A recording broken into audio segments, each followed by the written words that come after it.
in Israel, you had one weak point in the border, and the terrorists flood in. We don't have a border. They're already here. And we have tens of thousands of terrorists that we don't know where they are. We don't know what they're doing, and they can do anything at any time. We got people flooding the streets supporting certain organizations. That it's like so. I guess my whole point is, don't think you're going to escape. I mean, there is one out, and I'm going to talk about that. But first, I want to talk about the eclipse. But in Genesis 1:14, he says, "Then God said, 'Let there be lights in the expanse of the heavens to separate the day from the night. Let them be for signs.'" Simeon would be the Greek New Testament, just like Revelation 12:1, and a great Simeon or sign appeared in the heavens. Anytime you see sign, it says, or when the false prophet, right, in Revelation 11, he has false signs and wonders. All right. So he says, "Let them be for signs, for seasons, for days, and for years." He's talking about the lights in the sky. Then he tells us a couple verses later, that's the sun, the moon, and the stars. All right. He says that they are for signs. So when something happens up there, like we talked about the Revelation 12 sign, remember? Okay. The woman that was clothed in the sun with the moon at her feet and 12 stars in her head, that appeared in 2017, and it appeared this year. And it's probably more coincidental since it rarely appears. But when it says, "Let them be for signs and for seasons," let them be for seasons, does that mean spring, summer, winter, and fall? No. No. Remember what Events. tell me the Hebrew or Greek word. It's not seasons as in a time of the year, like spring, summer, winter, or fall. Genesis 1:14. Okay, that word in the Hebrew is moed or moedim. Yes, that refers to the feast. Yeah, so it refers to the feast, but in the Greek, it was special K. Kairos, a special friend, okay. Kairos, remember? Which is a certain period of time. And it could be epics in the New Testament or something like that. It's also reference to the feast, but it refers to certain periods of time. It could be a day, it could be a month, it could be years, and which is marked by special characteristics. So he put those signs up there for us. And of course, we look at it and say, "Well, that's just astrology or something, you know." No, it's not. God did that. Now, you can misinterpret it, of course. All right. So here's what happened when I was looking through my little filter. You see the sun up there, okay? And here comes the moon coming across here. And then pretty soon it was like this. The moon causing a crescent shape in the sky. I thought, as soon as I saw that, it's like, whoa. Why would that be significant? The moon causing a crescent shape? That's the sign of Islam. In fact, their god is the moon god, okay? And you know what his name is? Sin. It's sin. Yeah. But not sin as we know, but that's how you spell it, and that's how you pronounce it, sin. It's like, okay, now does God have a sense of humor? Yeah, so it's the moon god scene, and it's a crescent moon. Okay, I thought, wow, here we are, we're supporting Israel's enemies, okay, and a crescent shape appears above America. Didn't it appear above everywhere, though? No, it was here in the New Age capital of the world. Yeah. Okay. So above the United States appears this crescent shape, okay, which I find interesting, representing Islam.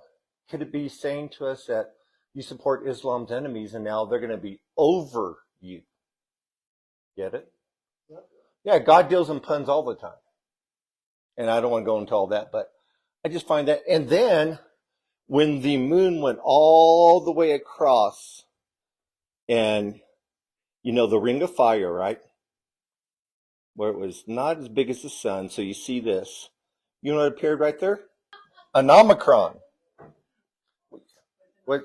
An omicron is the Greek letter that looks like an O. Okay? And then you have like the omega, which is the last letter, which kind of looks like this. Okay? Which both are O, but this is like a long O, and this is like a like of or something. Okay? So I was thinking, that's also the first letter in the Greek word for 8. And the first 8 I found in the Bible was it was Matthew 23, the 8 woes that Jesus gave the Pharisees. Woe to you, scribes and Pharisees. He does it 8 times. I thought, that's interesting. Okay? That's really interesting. Okay? And then salvation. Now there's the condemnation. There's also a salvation, because it says in 1 Peter 3:20, 8 persons were brought safely through the water. So it speaks both of the woes and of the salvation. Okay? So it depends on how you look at it, but it's actually both are true. He's telling people, you need to get inside the ark. Remember, the ark is a type of Jesus. It was pitched with tar within and without, or it was kafar within and without, or it was atonement within and without. Okay? So I think he's given us that warning. Now, here's the interesting thing about the eclipses. Okay? The first one took place in 2017, and then not exactly to the day, but in 2024, next year, you're going to have another eclipse. You have 2 eclipses, which I find really interesting. Here's what it looks like. You ready? Okay, so the first one will come across like this. Okay, and then the second one that happens will go like this. And it creates an X across America. But it also, ironically, forms a letter in the Hebrew, Paleo-Hebrew. You know what letter that is? The letter Tav, which is kind of almost a cross. That's where we get our T, okay? But that also marks, the Paleo-Hebrew meaning of Tav is marked. So to me, that means marked for being X'd out, okay? Which is fine. Because you know what the eclipse today did? Or Saturday? Like that. Ooh, what's that? That's another letter in the Hebrew. Aleph.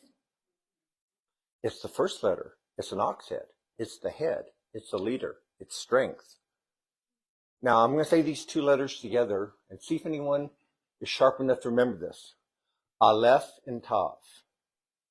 I am the, anyone know?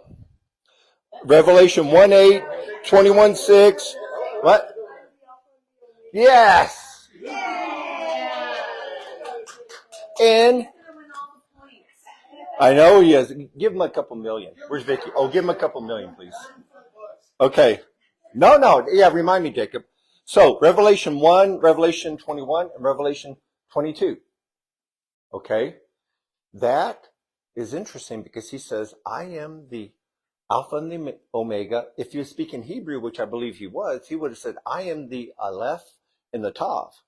It actually forms those 2 Hebrew letters, which I find real interesting. And you'll see them on this paper. And I'll have a actual, diagram of the eclipse path, okay? And so it comes down to this. So it's both the X and the Tav are marked for destruction, but remember I said we are past 2 Chronicles 7:14, our favorite American verse. What's that, 2 Chronicles 7:14? Yes.